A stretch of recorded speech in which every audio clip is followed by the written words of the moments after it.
নমস্কার বন্ধু। Malay Mukhopadhyay, confederation of state government employees. বন্ধু, গত 4 মে রাজ্যে পালা বদলের পর গতকাল আমাদের ডিএ মামলাটা ছিল, সেটা সকলেই জানেন। সেই ব্যাপারে অনেকেই জানতে চাইছেন কি হলো বা আগামী কবে পরবর্তী তারিখ ডিএ মামলার ক্ষেত্রে পাওয়া গেল।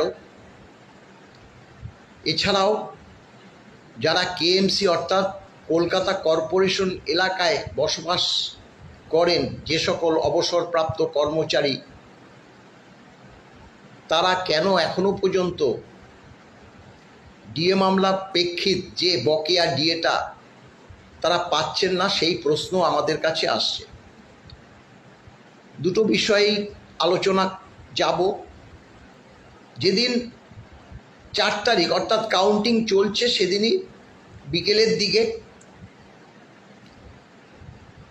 যে ডিএ মামলার যে অ্যাডভোকেট অন রেকর্ড, অর্থাৎ এই যে সরকার এখনও তো শপথ হয়নি, বর্তমানে যে সরকার তৃণমূল সরকার, যাদের জন্যই আমাদের মামলা করতে হয়েছিল, তার যে অ্যাডভোকেট অন রেকর্ড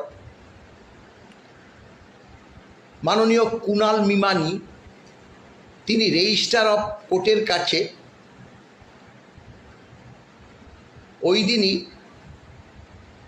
ডিএ মামলাটার 3 সপ্তাহ অ্যাডজন চেয়েছে, অর্থাৎ মুলতবি চেয়েছে। সেখানে বলেছে যে আগামী 6 তারিখ যে মামলা আছে, সেখানে সর্বোচ্চ আদালতের কাছে আমরা এই ডিএ মামলাটা 3 সপ্তাহ পিছিয়ে দেওয়ার কথা বলবো। সেই যে ইনফরমেশন আমাদের যে অ্যাডভোকেট অন রেকর্ড সেই মারফত আমাদের কাছে পৌঁছেও গেছে। কিন্তু মামলাটা তো তার পরদিন মানে 6 তারিখে উঠবে, কারণ কজ লিস্ট হয়ে গেছে। তাই আমরা 5 তারিখে দিল্লির উদ্দেশ্যে রওনা দিয়েছি, আমি, আমার প্রেসিডেন্ট এবং আমাদের যে 2 আইনজীবী, ফিরদৌস শামীম, গোপা বিশ্বাস। কারণ দেখুন, এই যে একজন চেয়েছে, সেই পরিপ্রেক্ষিতে আমরা জানি তো মামলা পিছিয়ে দেবে, এই জন্য আমরা হাত গুটিয়ে বসে থাকিনি। আমরা মনে করেছি যে আমাদের দায়িত্ব সর্বাধিক, তাই আমাদের সর্বোচ্চ আদালতে অবশ্যই উপস্থিত থাকতে হবে। তাই আমরা 5 তারিখ রওনা দিয়ে যখন দিল্লি এয়ারপোর্টে আমরা নেমেছি, কারণ এয়ারে তো জানেন যে ফোন বন্ধ থাকে, তখনই মাননীয় ফিরদৌস শামীমের যে মেলে আমাদের যে অ্যাডভোকেট অন রেকর্ড একটা মেল পাঠিয়েছে, যেটা হচ্ছে 6 তারিখ যে ডিএ মামলার বেঞ্চ, মাননীয় যে পিকে মিশ্র, মাননীয় সঞ্জয় কারোল এবং মাননীয় পিকে মিশ্রের যে বেঞ্চ, সেটা বসবে না।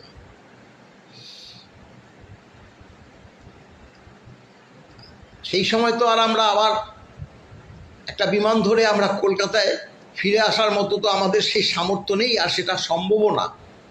তাই আমাদের ওই দিন রাতটা কাটাতে হলো। পরের দিন সেই 7:30টার বিমানে আমরা দমদমে এসে পৌঁছালাম এবং পরবর্তী বিষয় তো আপনাদের কাছে রেখেছি। এখন দেখুন, ডিএ মামলার প্রেক্ষিতে যে মাননীয় যে কুণাল মিমানি 3 সপ্তাহ যে একজন চেয়েছে, এখন তো আর তৃণমূল সরকার এর কোনো ভূমিকা নেই। নিশ্চয়ই তার কাছে নির্দেশ গেছে যে 3 সপ্তাহ এই ডিএ মামলাটা পিছিয়ে দেওয়ার জন্য আবেদন করার।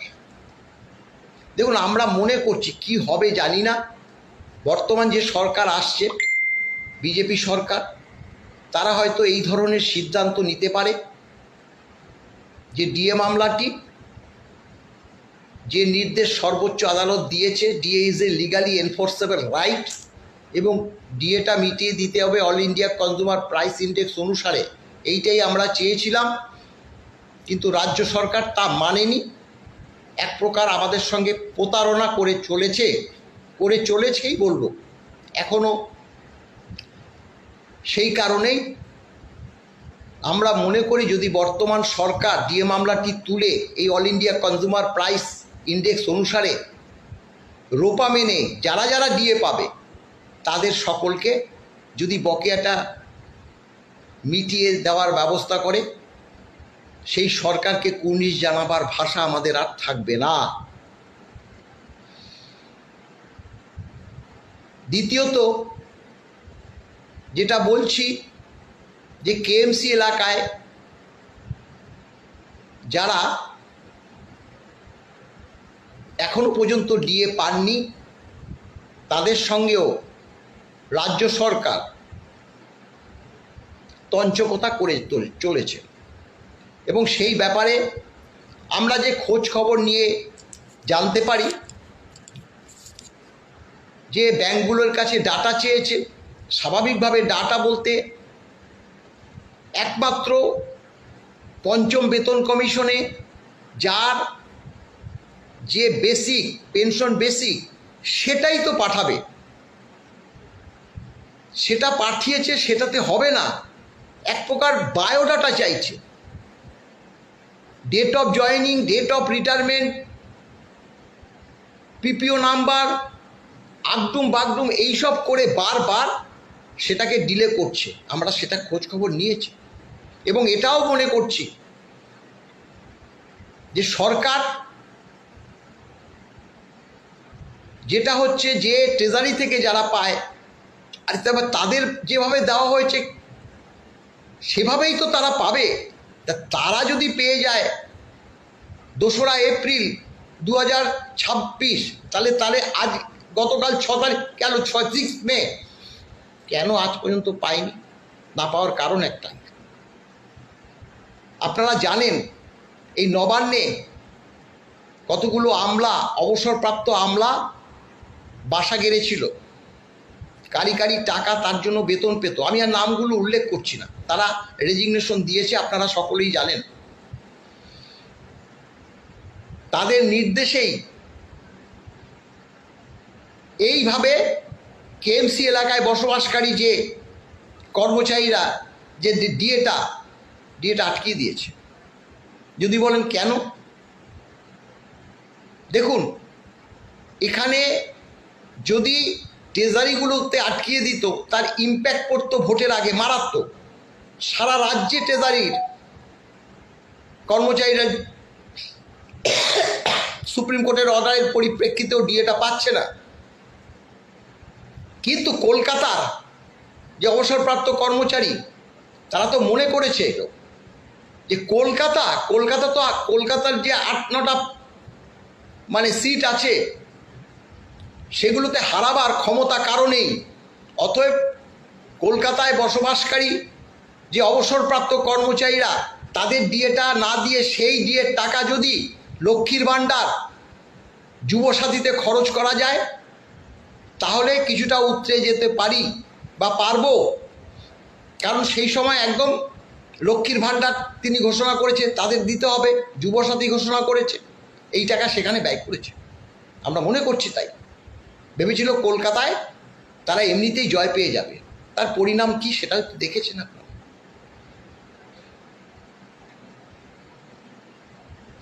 এই হচ্ছে অবস্থা। আপনারা জানেন যে এখন যদি আমরা এইটা নিয়ে তদবির করি, বর্তমান তৃণমূল সরকারের এখন ভূমিকা কিচ্ছু নেই।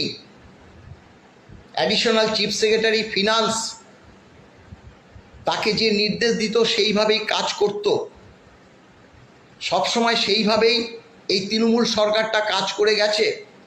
কিছু কিছু আমলাকে মুখ্যমন্ত্রী বসিয়ে এই ধরনের কাজগুলো, অর্থাৎ সরকারি কর্মচারীদের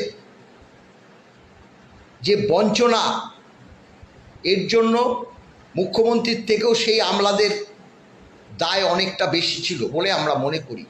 4% ডিএ সেটাও দিল না এপ্রিল মাসে। দেওয়ার কথা ছিল, সেটা ঘোষণা করে যেতে পারতো, অর্থাৎ নোটিফিকেশন জারি করে যেতে পারতো, সেটাও করলো না। না করার কারণ, এপ্রিল মাসে ডিএটা দিতে গেলে 1 মে মানে 30শে এপ্রিল বা 2 মের মধ্যে সেই টাকাটা সবার ঢুকে যেত, অনেকগুলো টাকা। এই টাকাও এই যে লক্ষ্মীর ভাণ্ডার, যুবসাথী, আগডুম বাগডুম সেখানে খরচ করেছে। আজকে এইভাবে গোহারা হারার কারণ তো একমাত্র শুধু সাধারণ মানুষ না, সরকারি কর্মচারী থেকে শিক্ষক সমাজ, বোর্ড, কর্পোরেশন, পঞ্চায়েত, বিভিন্ন কর্মচারী, পুলিশ, নিচুতলার পুলিশ, তারা এই সরকারকে ভোট দেয়নি। দেবে কেন বলুন? যারা শাসক দলের সংগঠন করে তাদের নিজেদের স্বার্থ, সেখানে আর কত তারা পাইয়ে দেওয়া রাজনীতি হিসাবে খরচা হয়েছে, তার থেকে তো বেশি সংখ্যক টাকা তারা সঞ্চয় করতে পেরেছে সাধারণ কর্মচারীদের টাকা না দিয়ে। তাই আজকে পরিবর্তন ঘটেছে। আগামী শনিবার নয়া সরকার গঠন হবে। নয়া সরকারকে আমরা আগাম অভিনন্দন এবং শুভেচ্ছা জানিয়ে রাখছি, এবং আমরা আশা করব যে আমাদের যে হক পাওনা, এখানে আমরা তো অতিরিক্ত কিছু চাইছি না, কোনো কর্মচারী সমাজই অতিরিক্ত কিছু চাইছে না। দেশের সর্বোচ্চ আদালত তারা বলে দিয়েছে DA is a legally enforceable right, এবং সেটা দিতে হবে all India consumer price index অনুসারে। যতটুকু কর্মচারী সমাজ পেয়েছে সেটুকু বাদ দিয়ে বাকি অংশটা, অর্থাৎ 1/4/8 থেকে 31/12/2019 পর্যন্ত যে বকেয়া ডিএটা হবে, সেটা ক্যালকুলেশন করে কয়েকটা ইনস্টলমেন্টে দিয়ে দিই, আমাদের আপত্তি নেই। এই তৃণমূল সরকার আসার পরেও বামফ্রন্ট সরকারের 5ম বেতন কমিশনের যে 1 বছরের যে বকেয়া, লাস্ট যে বকেয়াটা, সেটাও তৃণমূল সরকার 1 বছর ধরে দিয়েছে। তাই আমরা আশা করব যে নয়া সরকার এই যে সর্বোচ্চ আদালতের রায় মেনে 5ম বেতন কমিশনের যে বকেয়া ডিএটা প্রথমেই ঘোষণা করবে, এই আশাটুকু রেখেই আমি সবাইকে নমস্কার জানিয়ে ভিডিওটি শেষ করলাম।